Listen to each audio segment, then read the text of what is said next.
That's pretty low, isn't it? Or am I wrong? Well, it's taller than the Empire State Building. That's low. I want a lot more space. If the chute's going to open, it's going to open. If it's not going to open, it's not going to open. All right. So there you are, ready to go. And he taps me, and I go out, and the chute opened between 2,000 and 3,000. Was that the longest 2 seconds of your life, or not really? Just it went so fast. It just seemed like all of a sudden, your head is tucked down, and you just hear the whish of the air as the risers pass. You're going up. And then all of a sudden you're just swaying gently in a breeze. So it's that fast. It was that fast. Of course, you're falling to the ground, I guess, 68 foot a second or something like that. You're down on the ground and nothing. Of course, now that the chute is open, your next thing is about the landing. Worrying about landing. And of course, they've already taught you to tumble and fall, keep your knees flexed and your toes down so that there's no injury to your ankles or your knees when you do fall. You're supposed to tumble. At this time, parachuters' boots, were they pretty decent? In other words, the best? They were excellent. They were excellent. I mean, they had a steel plate running from here to almost the heel inside the boot, made into the boot, and of course the front end of the boot had steel on it. So now you're going down and well, how far did you get near the target area yourself? Well, I was right on the target area. I was right on the drop zone. I mean, the jump master controls the jump. I mean, as he taps you, he only let 3 or 4 men out the plane over the field, and then the plane goes around again. So they're very careful. Oh, yeah. I mean, they're very careful. On the second jump, it's not a tap jump. You're starting to move fast.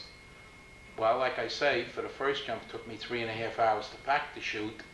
For the second jump, it took me about 45 minutes, because then I knew the chute was going to open, nothing was going to happen. All right.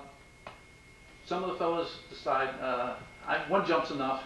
Some of them quit after they got down on the ground. Yeah. That was it. I would think that, and correct me, Mr. Miller, but there probably wasn't much pressure to keep them in there. If you didn't want to, I would assume, was there pressure by that time because the amount of times they were building. They were making divisions. Don't forget, we had 2 airborne divisions at the time, and they needed 3 more. And so there was a pressure to stay in. There was a pressure to stay in. By this time, because they've gone so far with you with training and all. You had to be a volunteer to be in the paratroops. If you washed out, they put you into the gliders. You had no chance, no refusal. That was where they put you in. I'm looking at myself here. I'm not sure I want to be in the gliders. I went for a couple of glider rides. I wouldn't want any part of it.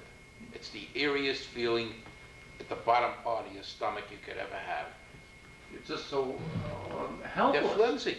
And but you're helpless too. I mean, you're depending on... Here the plane is towing you along, and all of a sudden the pilot is sitting there, and he releases the cable. And all of a sudden you hear eerie noises as the wings flap. Because it's cloth covered. The whole outside of the aircraft is cloth. Let's spend a moment on that. The pilots for those, were they Air Force pilots, or did they have some sergeant? They were glider pilots. They were actually in the unit that they were in. They were trained by the Air Force. I think that they were... The bars, They were all warrant officers or second lieutenants. I'm just wondering, they just didn't almost, flippantly, well, you go take this... No, they were trained. They were trained for that. So this was... But my God, if you saw some of the fields and the condition of some of the gliders in combat. Yeah, as we'll do. Well, anyway, so you stayed, of course, with the airborne. Yeah. Now, how many jumps in this advanced training before they were ready to, Well, you did your 5 qualifying jumps. Now, what does that exactly mean? Well, the first jump is from 1,000 foot, 1,200 foot at a tap jump.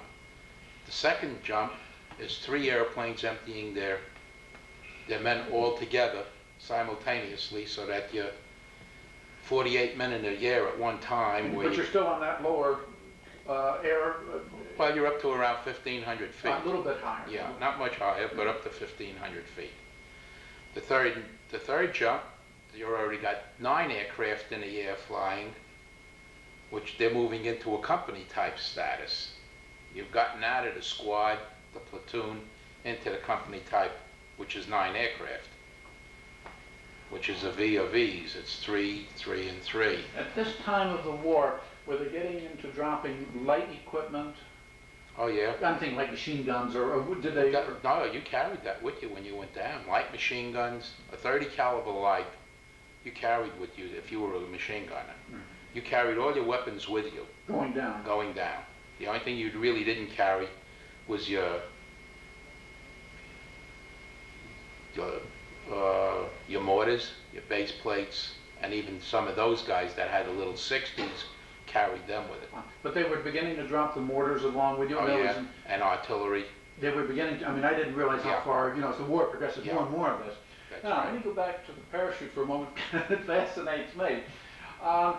Fellas get careless, or didn't. I mean, it's your life, but, we all get a little careless. Oh, yeah. I had a Mae West on one jump, but that now, was... Mae West was one of the lines swinging up over the canopy, developing in where it looked like Mae West's bosom. right, and that's bad. That's bad because the air is spilling out of the parachute at twice the amount that you ordinarily want it to go, so you're dropping quicker. And How does one get out of that predicament? there's nothing you can do. You have to be ready for a hard knock on the The ground. second shoot is not the Well, answer you can use the reserve, but you're never going to get it open in time. Oh, yeah. People wouldn't know. Yeah, So that, because when you pull your reserve, you have a little spring-fed top chute, the pilot chute, which is about 14 to 18 inches square, works on springs, pops out, and the silk will dump right out, but you have to get the lines out, and then you have to shake because there's not enough air to fill that chute while you have a chute above you. So it means that chute is going to be like this, and the reserve is going to be like that, and they're both at an angle spilling air out fast. So sometimes you're better off not using your reserve. so most people did not use the second chute unless it No. was really a moment where you had no choice. In combat, you didn't have time for a reserve.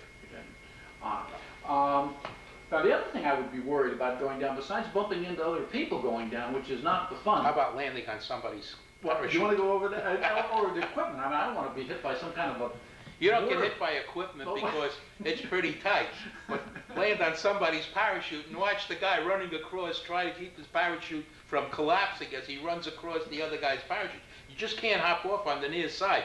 You got to run to the far side and keep moving the risers so that you keep enough air in your parachute it doesn't collapse. Not very easy, really. And then, of course, when I even talk about wartime conditions, I mean into the Well, sense of the... when you think of it, you start to laugh because it looks pretty funny. All right. So you did the five Did the five required jumps. 5 jumps. And Now where are you? well, I was sent back. I took my training for airborne school at Fort Benning. And from there I was sent to Fort Bragg to be assigned to a unit for my advanced training. One of the things that's, I guess it's just part of human nature, is inter-rivalry among different groups. Now, you've got your wings. Were they fighting wings if you went in and had a little slurp somewhere? Yeah. And, whoever would be... They didn't start up with us because we were taught we were better than 10. I don't want to get into all that, but there was this... That's right. It was continuous. It was continuous rivalry. All right. So please continue now. Well, you're ready to be assigned to... Yeah, I was sent to Fort Bragg, and every paratrooper must go to radio school and demolition school. That's a must. You have to be a radio operator in an emergency, and you have to know demolition. No matter what you are, whether you're a cook, a clerk, a mortarman, a machine gunner, you have to know those two things. And so they sent me to Camp McCall, which was about 25 miles away for my further unit, and I was assigned to my 1st Parachute Regiment, which was the 541. All right. The radio, of course, would be the old tubes, radio tubes. We Yeah, got to the it was- transistors by... Well, you had the 536, which was the handset. You had the 300, which was the backpack set.